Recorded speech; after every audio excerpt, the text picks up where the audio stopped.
नमस्कार दोस्तों। Anuprati free coaching योजना की मेरिट लिस्ट आने के बाद आपके जितने सारे डाउट्स हैं वो सारे डाउट्स अब इस वीडियो में हम क्लियर करने वाले हैं। तो किस तरीके से आपके आवेदन चेक होंगे और लाइव में आपको चेक करके बताऊंगा कि किस तरीके से आपका प्रोसेस होने वाला है। पूरा प्रूफ सहित आपको दिखाया जाएगा कि इस तरीके से आपके आवेदनों को चेक किया जाएगा।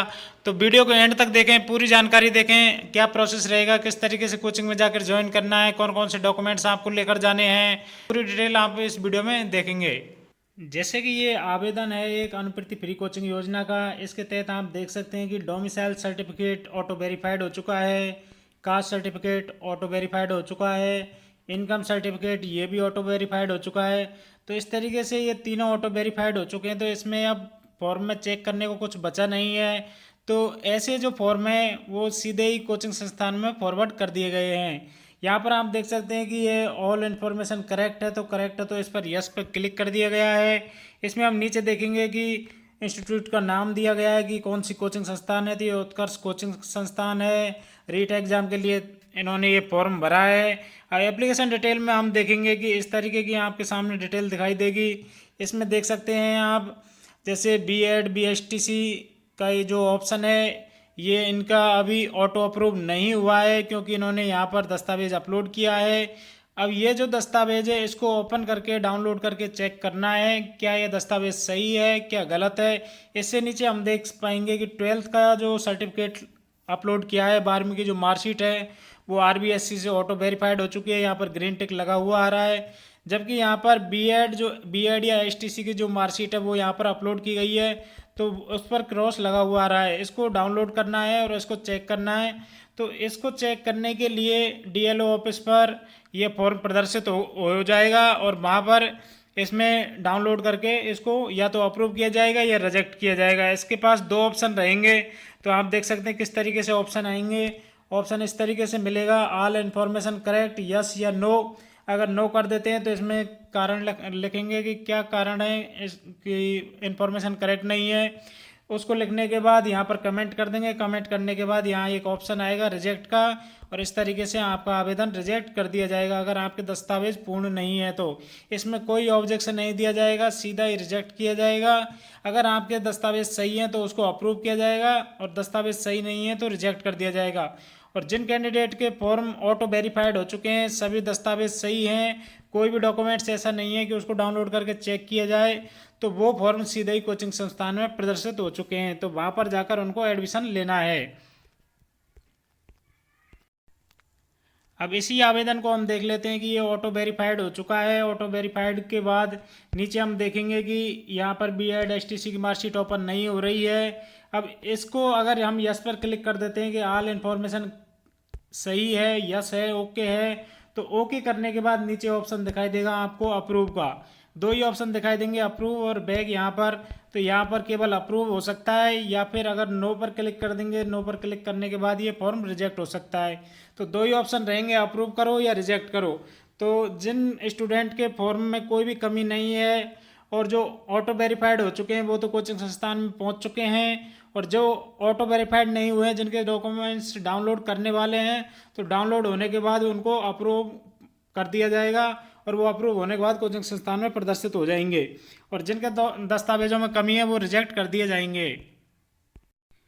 अब इसी तरीके से हम एक और फॉर्म देखते हैं। यहाँ पर ये किसी और स्टूडेंट का फॉर्म है। यहाँ पर डोमिसाइल सर्टिफिकेट ऑटो वेरीफाइड हो चुका है, कास्ट सर्टिफिकेट, इनकम सर्टिफिकेट ये ऑटो वेरीफाइड हो चुके हैं, टोकन नंबर से वेरीफाइड हुए हैं, इनकम सर्टिफिकेट जनाधार से वेरीफाइड हुआ है, ऑल इन्फॉर्मेशन करेक्ट है तो यस पर क्लिक कर दिया गया है।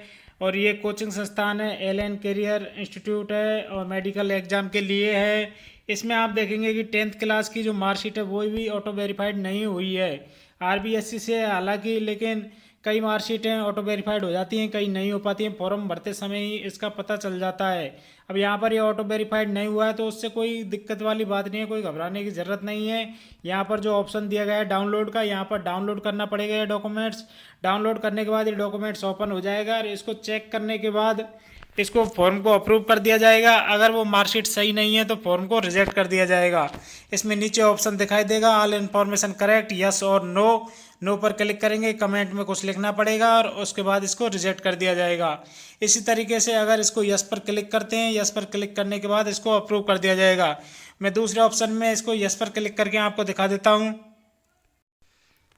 यहाँ पर हम देख पाएंगे कि उसी स्टूडेंट का ये फॉर्म है जो मैंने अभी बताया था आपको। इसमें डोमिसाइल, कास्ट, इनकम ये सब ऑटो वेरीफाइड हो चुके हैं।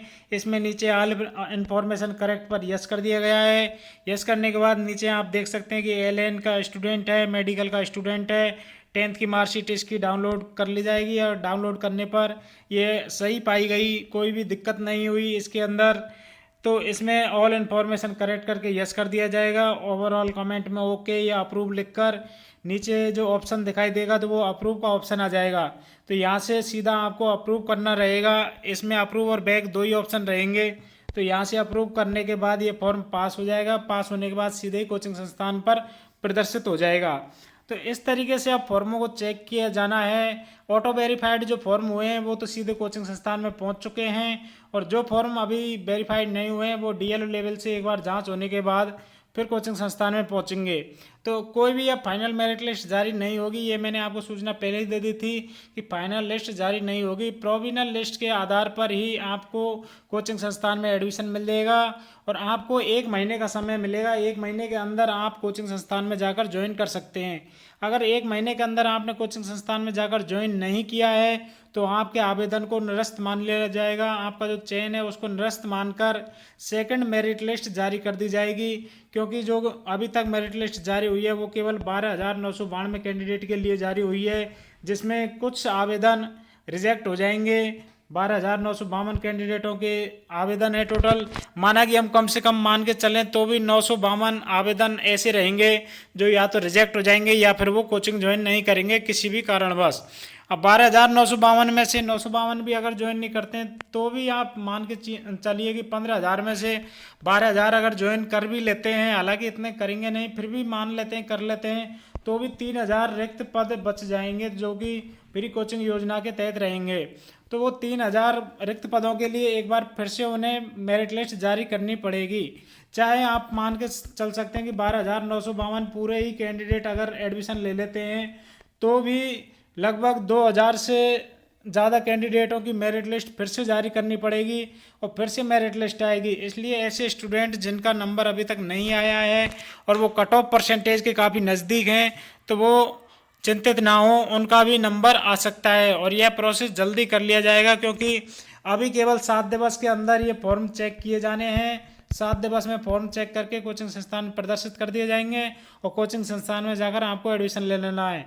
अब वहाँ पर कौन कौन से दस्तावेजों की ज़रूरत पड़ेगी आपको यह समझ में नहीं आ रहा होगा क्या दस्तावेज हम लेकर जाएं, तो आपको कुछ भी लेकर नहीं जाना है। आपको सिर्फ आपने जो डॉक्यूमेंट्स जो आपने आवेदन करते टाइम अप्लाई किए थे, जैसे कि आप देख सकते हैं यहाँ पर 10वीं की मार्कशीट है आपके पास और जाति प्रमाण पत्र, मूल्यवास और इनकम सर्टिफिकेट, जो दस्तावेज आपके फॉर्म में अप्लाई किए गए हैं वो दस्तावेज आप एक साथ रख लीजिए। जाति, मूल, इनकम सर्टिफिकेट, इसके अलावा आपकी 10th की मार्कशीट, इसके अलावा स्वयं का आधार कार्ड, फैमिली का जन आधार कार्ड और तथा स्वयं की बैंक पासबुक और जो भी स्टडी कर रहे हैं, जिस भी क्लास में स्टडी कर रहे हैं उससे संबंधित आपका अध्ययन प्रमाण पत्र या फिर फीस की रसीद वो आप साथ में रख सकते हैं। हालांकि इन दस्तावेजों की ज़रूरत पड़ने वाली नहीं है, लेकिन फिर भी आपको अपने साथ लेकर जाने हैं ताकि कोचिंग संस्थान में कोई आपसे ये ना कह सके कि आप दूसरे कैंडिडेट की जगह आ गए हैं। आपका प्रूफ बताइए कि आप वही कैंडिडेट हैं जो मेरिट लिस्ट के अंदर हैं। तो मेरिट लिस्ट में भी जहाँ पर आपका नाम है वहाँ पर आप उस पेज का प्रिंट ले सकते हैं और उसका प्रिंट लेकर आप अपना एप्लीकेशन नंबर और SSO ID पासवर्ड आपको याद करके जाना है। आपकी खुद की SSO ID एंड पासवर्ड याद रखना है और आपका जो एप्लीकेशन फॉर्म है उसका भी आप प्रिंट ले सकते हैं और जो मेरिट लिस्ट का जो पेज है जिसमें आपका नाम आया है उस पेज का प्रिंट ले सकते हैं। इसके अलावा 10th 12th या जो भी आपकी मार्कशीट है, ग्रेजुएशन की मार्कशीट और domicile, caste certificate, income certificate, इस तरीके से ये सारे डॉक्यूमेंट्स आप लेकर एक एप्लीकेशन लिखकर आपको लेकर जानी है। एप्लीकेशन में आपको यही लिखना है, कोचिंग संस्थान के नाम से एप्लीकेशन लिख देनी है और उसमें आपको जानकारी देनी है कि कोचिंग ज्वाइन करने हेतु और इसमें लिख देना है कि मेरा चयन अनुप्रति फ्री कोचिंग योजना के अंतर्गत हुआ है, इतने इतने नंबर पर, मेरा आवेदन क्रमांक ये है और मेरा इस कोचिंग में चयन हुआ है और मैं मतलब कोचिंग ज्वाइन करना चाहता हूं और मुझे कोचिंग ज्वाइन करवाने की कृपा करें। इस तरीके से एक एप्लीकेशन लिख के अपनी डिटेल लिख दीजिए, उसमें मोबाइल नंबर सहित आपका एप्लीकेशन नंबर, SSO ID भी लिख सकते हैं। तो इस तरीके से एक एप्लीकेशन लिख के वहाँ पर आपको ज्वाइनिंग के लिए प्रस्तुत करनी होगी। तो ज्वाइनिंग के लिए आप जैसे ही प्रस्तुत करोगे तो वहाँ पर आप ये एप्लीकेशन और आपके जितने भी डॉक्यूमेंट्स हैं उनकी फ़ोटोकॉपी अटैच करके उन पर साइन आपके द्वारा ले लिए जाएंगे और उसको कंप्लीट एक फाइल को आपसे लेकर आपको एडमिशन दे दिया जाएगा। तो वहाँ पर एक ज्वाइन बटन रहेगा, कोचिंग संस्थान में ज्वाइन बटन रहेगा, उनके जो सर्वर रहेगा उस पर एक ज्वाइन बटन दिया जाएगा। ज्वाइन बटन पर जाने के बाद वहाँ पर आपसे बायोमेट्रिक अटेंडेंस ली जाएगी। बायोमेट्रिक अटेंडेंस लेने के बाद ज्वाइन पर क्लिक कर दिया जाएगा और इस तरीके से आपको कोचिंग में ज्वाइनिंग मिल जाएगी। कोचिंग में ज्वाइनिंग मिलने के बाद आपका जितना भी समय का कोर्स रहेगा, चाहे वो 1 वर्ष का कोर्स है, चाहे 4 महीने का, चाहे 6 महीने का या 2 वर्ष का, तो आपको जब तक फ्री कोचिंग मिलेगी। और अगर आपकी प्रतिष्ठित कोचिंग संस्थान है तो और ज़िले से बाहर दूसरे ज़िलों में आप जाकर पढ़ाई कर रहे हैं तो रहने खाने पीने के लिए अलग से 40,000 रुपये की आर्थिक सहायता भी दी जाएगी, जिसका एक अलग से परफॉर्मर रहेगा। उसकी जानकारी मैं आपको दे दूंगा कि किस तरीके से आपको वो 40,000 रुपये की सहायता मिलेगी। तो वो नेक्स्ट वीडियो में जब भी अपडेट होगी मैं आपको उसके बारे में जानकारी दे दूंगा। अब अनुवृत्ति कोचिंग योजना से संबंधित आपकी कोई भी समस्या मेरे हिसाब से आपको नहीं रहनी चाहिए। अगर फिर भी आपको कोई भी समस्या है तो आप कमेंट कर सकते हैं, कमेंट करके अपने सवाल जवाब जान सकते हैं। और इस वीडियो को और इस चैनल का लिंक अपने दोस्तों के साथ अधिक से अधिक शेयर करें ताकि उनको भी सही समय पर सही इन्फॉर्मेशन मिल सके, जिससे कि उनको सरकारी योजनाओं का लाभ मिल सके। थैंक यू दोस्तों, मिलते हैं फिर नेक्स्ट वीडियो में नेक्स्ट अपडेट के साथ।